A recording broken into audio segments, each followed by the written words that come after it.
Okay, no give. We bust our butts every single play out there. Intensity, emotion, passion, everything we talk about that wins football games.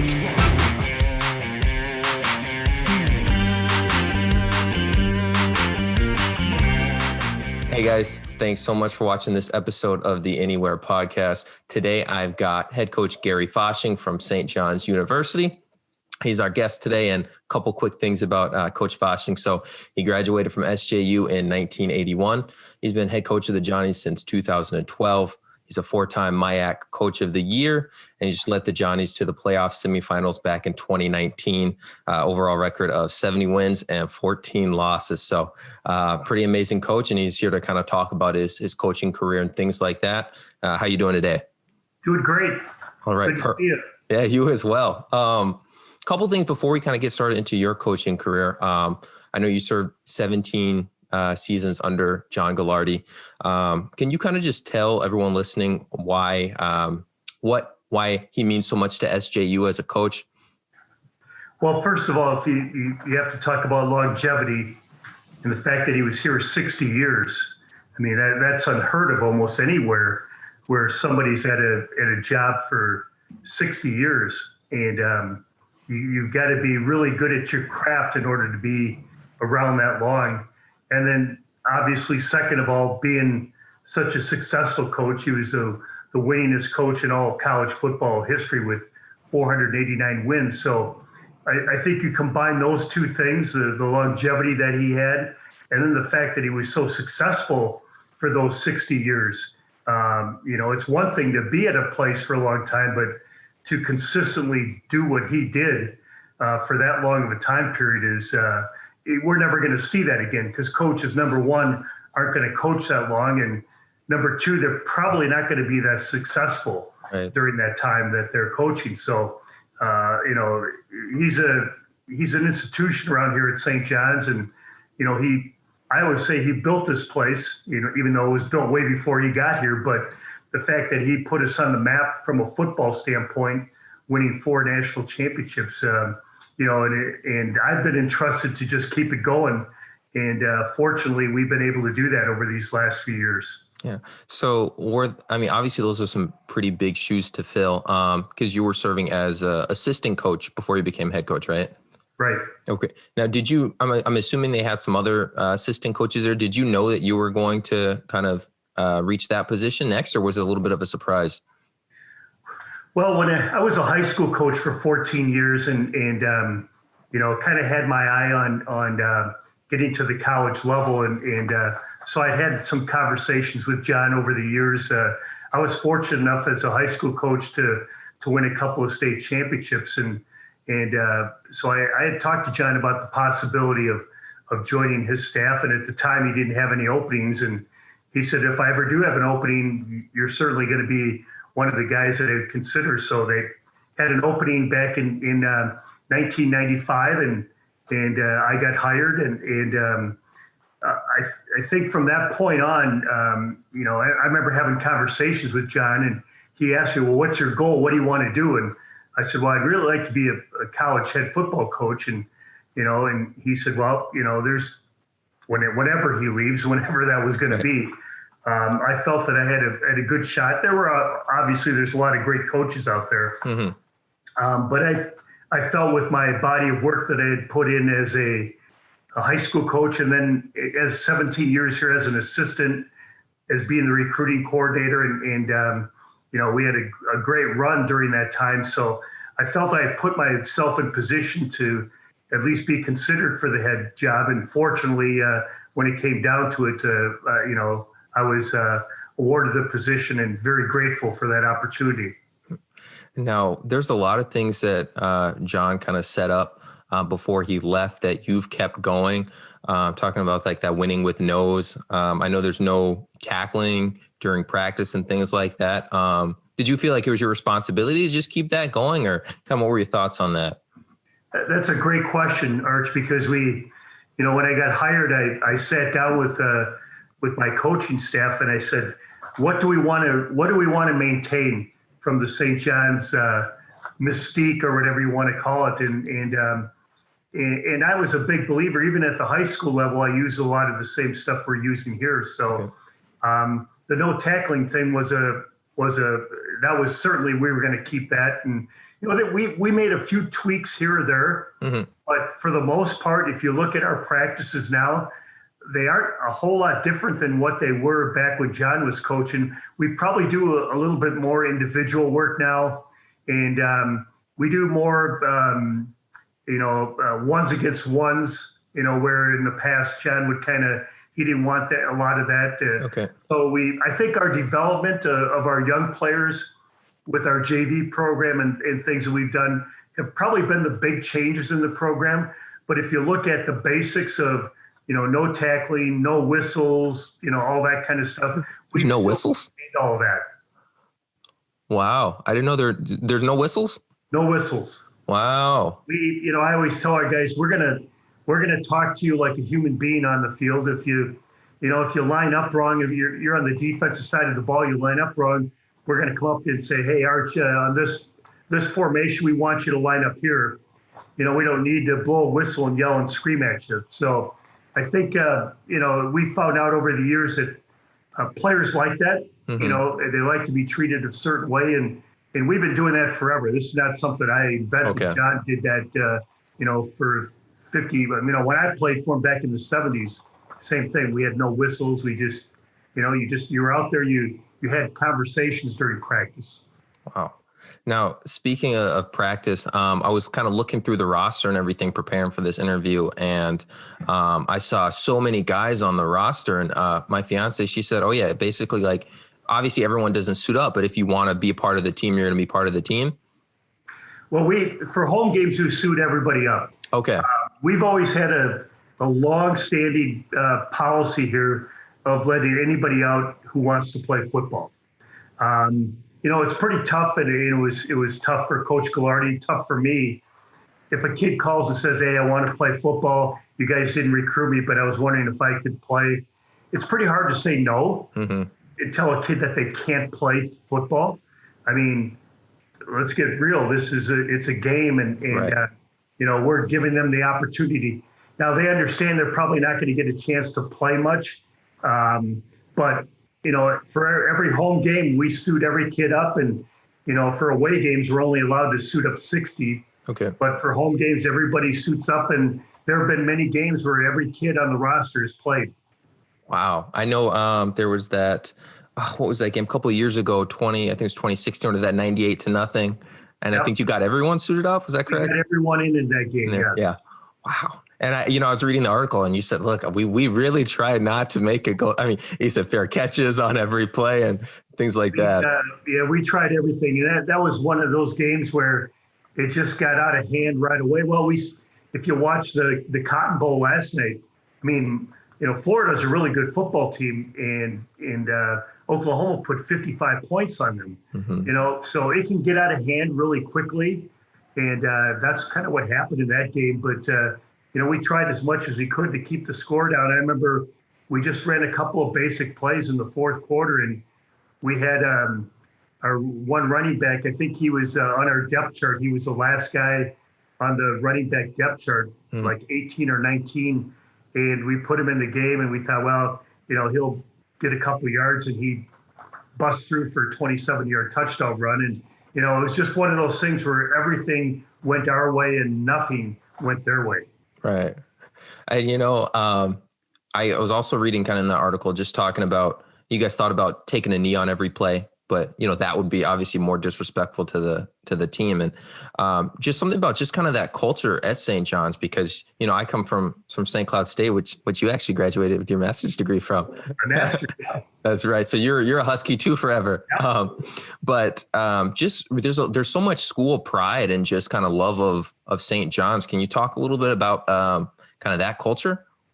That's something that's brought up a lot. And we always hear that there's probably two schools in the country where their fan base and their alums are just fanatics about their school. One of them being Notre Dame, the other one being St. John's. And we have that culture here where everybody is really tied into the place. And there's there's a love of this place. You go back as far as you can, and alums, and I've noticed it firsthand. I mean, even when we win, I'll get emails from people not happy with the way we played. Mm-hmm. And certainly if you lose, you get those same emails, but maybe a little bit different slant on them. But our alums are really they're really engaged in what happens here at St. John's, mm-hmm. and the culture around this place. And it's been that way since I've been a part of it. I came here in 1977, and it's the same thing. The culture of this place has never changed. It's people they're engaged in the university. They care about it. I think part of it might be due to the fact that we're kind of out here by ourselves. Mm-hmm. We're not surrounded by a city, so people take great pride in our university and what it stands for. We have that community feeling that maybe a lot of places don't have, and I think that lends itself to to the way people feel about this place. And that kind of school pride, that kind of segues pretty well into Johnnie-Tommie, talking about that. I remember the first time I kind of realized how big the rivalry was. It was probably my second year at SCSU, and I was working at that Target in St. Cloud. And one of my coworkers, she was a Benny, and she mentioned, the D3 game, and she said, college game day is going to be here. I think that was one back in 2015. And I go, college game day is not coming to Collegeville, Minnesota, And then she was like, yeah, no, it's a big thing. And I started I looked into it a little bit, and seems like it was a great rivalry to be a part of. Can you talk a little about that? Well, you talk about all the great rivalries in college football, and there are a lot of them. Like Michigan, Ohio State, Army, Navy. You can go on and on, and there's a lot of great ones. And obviously, maybe on a smaller scale, certainly St. John's and St. Thomas is one. And I've been a part of a lot of them, going back to my playing days, and then certainly the time that I've been coaching here. Been part of over 30 of them, and they're incredible. And I think the thing we've always had great crowds here at St. John's. I mean, even when we're not playing St. Thomas, we're going to get 8,000 to 10,000 people here. We've led Division III in attendance 18 of the last 20 years, and our fan base goes back to that thing we were talking about having pride in your school and everything. Right. But our fan base is really, they're not nitpicky. They come to everything. And, but when you get 37,000 people packed in Target Field for a St. John's, St. Thomas game, that was a kind of a unique thing.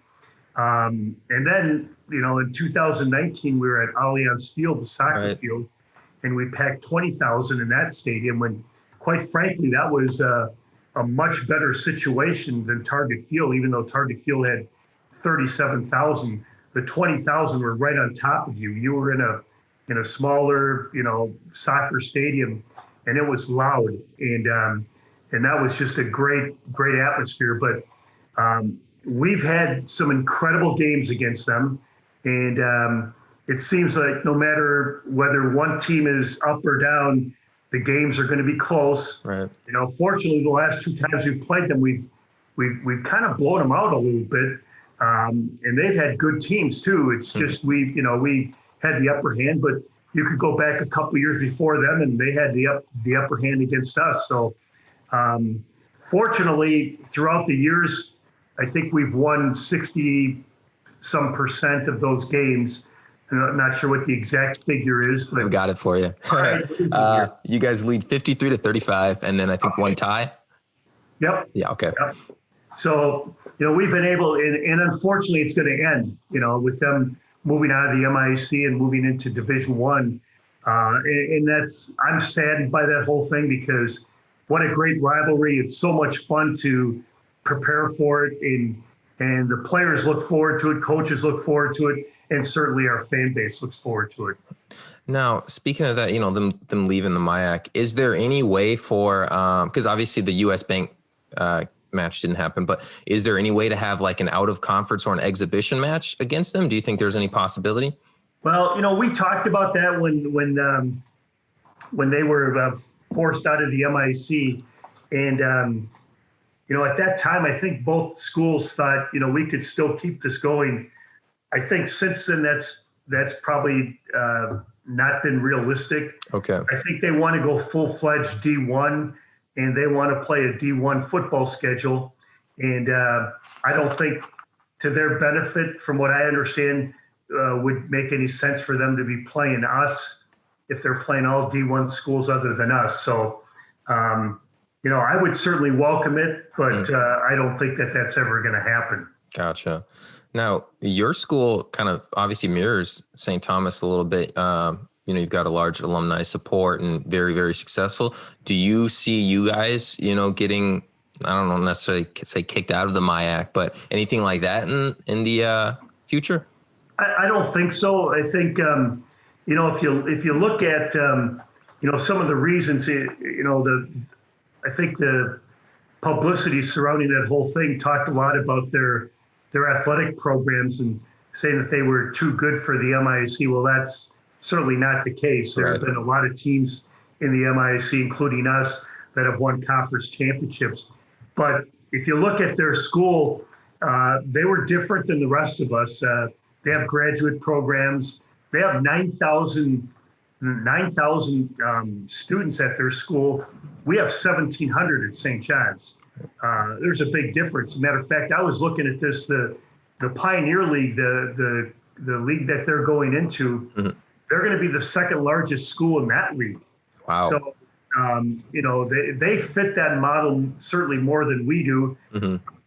I don't think we have the financial backing that we could do it. And quite frankly, we're not interested in that. We're very happy in the MIAC. We love the teams and the rivalries that we have in there. And I don't ever see that happening here at St. John's. Now, speaking of rivalries and things, players, you had Ben Bartch get drafted and go on to the Jaguars. What was it like coaching him and watching him put on all that weight to switch positions? Well, it was an interesting thing because, I've told this story many times, but we didn't know who Ben Bartch was when he came to visit. He's originally from Oregon. Okay. And his family owns a nursery, or his dad's side of the family owns a nursery in Minneapolis, and they had a cabin up in northern Minnesota. And so after his junior year of high school, his mom called me and said, we're going up to our cabin. We're from Oregon, but we'd like to stop in and take a look at St. John's. And we're wondering if we could meet with you. Well, it was during the summer, and I'm typically here during the summer. So they stopped in, and what I saw was about a 6'5", 210-pound, big, skinny redhead who was a tight end. And we talked, and again, I didn't know anything about him. And I told him, I said, Ben, just send me, tape of your senior year so we can follow up on you. And, I first of all, he was intriguing because he was 6'5", and, our tight ends usually have very good tight ends. We involve them in the pass game. So when you get a big tight end like that, that usually opens your eyes a little bit. When he got here, by that time now, he had grown to about 6'6", and he was about 230 pounds when he came to St. John's. First of all, we followed up on him his senior year. He had a very good senior year, but the tape he sent, he also sent some basketball footage of him. Okay. And we saw the athleticism that he had, and that was really intriguing to us. And so when he got here, he was he was on the scout teams, which most of our freshmen are. They started on the scout team and worked their way up. And I think he played 3 or 4 plays where he got into a varsity game. Otherwise, he played on the JV. Okay. But almost every week, our defensive coaches would tell me, he was running on the scout team offense against their number 1 defense. He goes, and they would say, Bartch is a really good blocker. Man, he'll go up against anybody, and he's a tenacious blocker. So the next year, we brought him up as a sophomore, and he became kind of our H-back. We even used him as a fullback sometimes, but H-back. And he was a really good blocker. I think he caught 3 passes that year. But we kind of were joking with him. We told him, you would be a great offensive lineman, but like everybody, they go, oh, hey, coach, I catch the ball, I'm one of those guys. So we kind of kept on him, but he had a really good spring of his sophomore year during spring ball. But I even told him, I said, I think, Ben, you have an opportunity to be a great offensive lineman. We were losing both our offensive tackles. So I said, you could step right in, and he wasn't buying it, Mm-hmm. So he stayed up here that summer and decided to work out in our weight room with our strength coach. And it was about the middle of June. I walked into the weight room and he was in there, and we were talking. And I said, Ben, I'm just going to say this one last time. You're going to be our third string tight end, because the first two guys, the guys in front of him, were both very good. Okay. They were both returning. They were faster than him. They caught the ball better.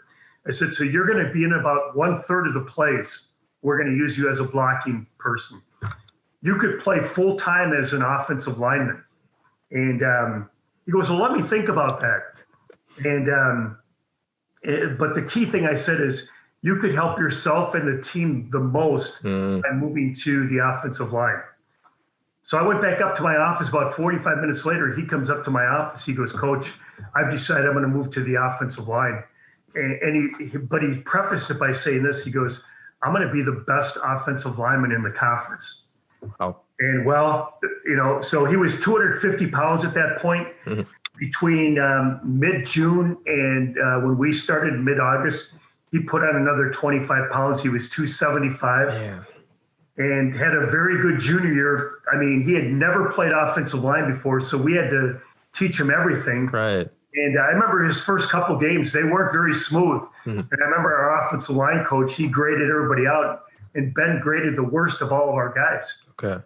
And he thought, oh, man, this guy's going to be a project. He kept getting better and better and better every week. And the number one thing he did is he watched college and pro football, and he watched the offensive tackles. He would tell me this. He goes, I watched how these guys blocked against some of the best edge rushers in the game. And he just got better. And then his senior year, he came back. At that point now, he had gone from 250, 275. He was 305 when he came back as a senior. And yeah, the smoothie king, right. Oh yeah. the smoothie drink that, somebody asked me, did you have any input into that? And I go, absolutely not. And I said, I'm not willing to try it either. Right.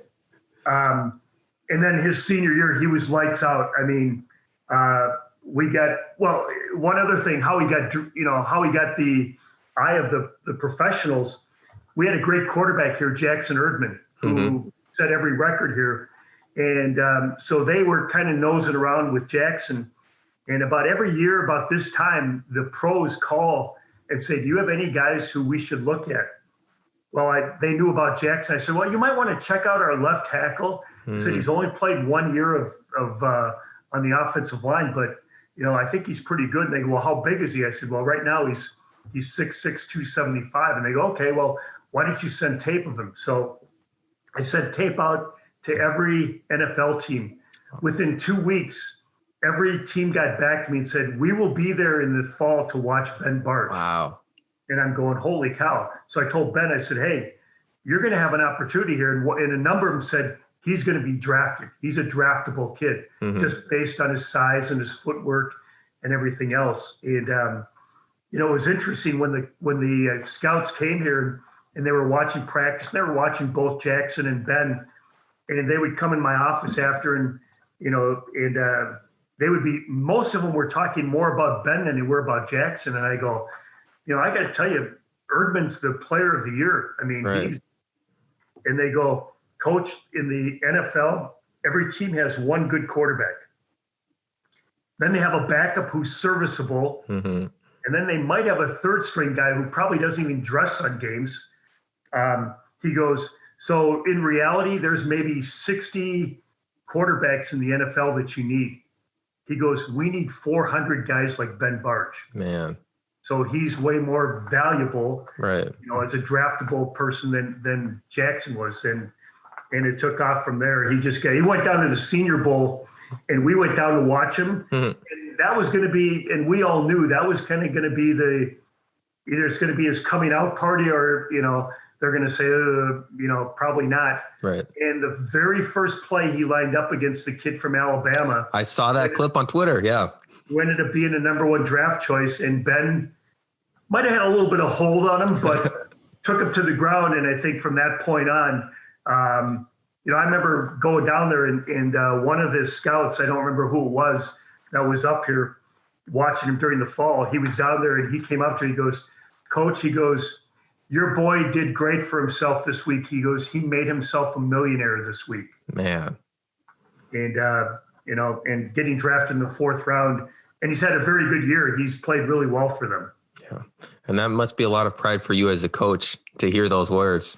No doubt. And our offensive line coach, Mike Magnussen, is just an incredible coach. And, I give him a lot of credit because he worked with Ben and worked with them. And then the other thing, and I've told Ben this and I've told other people is, Ben's a self-made NFL player because had he not put in all the work that it took to put on the weight and learn how to play that position, he would have never gotten drafted.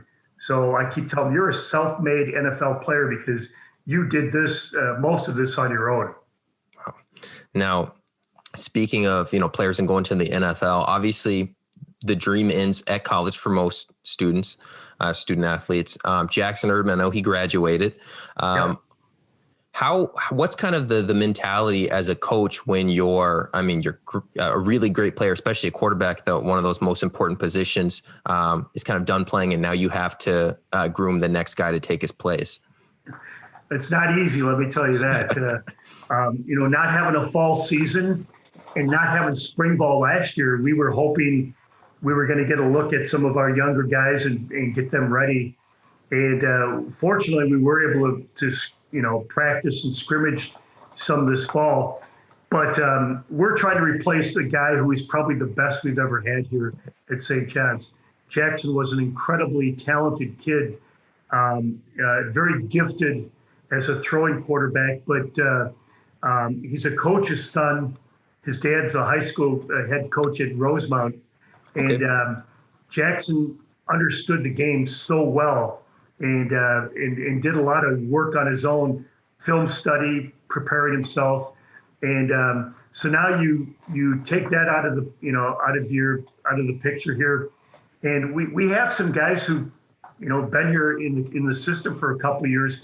They're not the same kind of player Jackson was. So what you have to do is fit your offense a little bit more around those guys. And, we became a drop back pocket passing team with Jackson. We're probably not going to be able to do all of that same stuff with our next quarterback, whoever that's going to be. Although we can utilize a lot of the same stuff, but and that's still progressing. We don't know what that's going to look like here, but it's not an easy thing when you're replacing a 4-year starter like Jackson Erdman. Right. Now, do you call the plays as well? I have an offensive coordinator, Cole Heckendorf. Cole played up at North Dakota State, had a great career up there, and he played for, he was in 5 NFL camps, ended up leaving the game with an injury, a turf toe that never recovered. And he's our offensive coordinator. He's one of the best young offensive coordinators in football. He's really good. So I entrust him and our offensive coaches. I give them input, but I think, I think as a head coach, you got to have good people around you, and then you have to trust those guys that they're gonna do the job. And I have complete 100% trust in our guys. So I let them call the plays. Like I said, I'll sometime encourage them to, hey, let's try this or do this. And they're open to it. So we have a great staff, a great working relationship. Yeah. Well, that's good to hear. I know, there's some coaches that don't really trust the guys that they put there. Yeah. You see it all the time. But speaking of the season getting cut short, do you anticipate fall 2021 full season? Do you think it's going to be more of the same? What are you guys preparing for? Well, we're certainly hoping it's going to be back to normal. Even this spring, right now, we have 4 games scheduled. Our conference does, but we don't know what that's going to look like. we're supposed to have games. We're supposed to start practicing in March, games in April. And, who knows what things are going to look like by that time. It doesn't sound like we're going to be vaccinated by that time. So we're still going to be dealing with some of the same issues, I think. But everything that I've heard from the health experts and everybody else is that fall of 2021, they expect us to be full go with fans in the stands. Okay. We might be wearing masks. Right. They're saying we're going to probably be wearing masks through 2021, but that's fine. I'll wear 4 masks if we have to, if we can play football in the fall. So we're hoping that we're going to be back to normal here in the fall of 2021. Well, that's good to hear. Like you said, it's just pretty crazy out here. I wouldn't mind, wearing a mask if it means I get to go watch football again. So absolutely, yeah. Small price to pay. Exactly. Couple things before we wrap up here. One, Kalajuan told me to tell you hi. He said he's in Minneapolis now too. I met him the first time. He was friends with my fiance. I met him the first time I went out to, was it Sal's or the Midi or something? Yeah. And we just started talking and cool guy. There's another guy that's going to be hard to replace. Yeah. I mean, I've seen some of the he was an incredible football player for us. And there were a couple games last year where you're grinding it out at the end of the ball game. And, it's pretty easy to turn and give the ball to Kai Barber because you're going to get positive yards. And he was just a tremendous football player for us. Now, the last thing I wanted to ask you about, this is coming from a perspective of someone who wants to come and play football, not necessarily for your school, but just in general. What are some qualities that you as a coach look for in incoming players? It's a great question. And I tell all of our recruits, there's a lot of great schools out there, and you can't go wrong.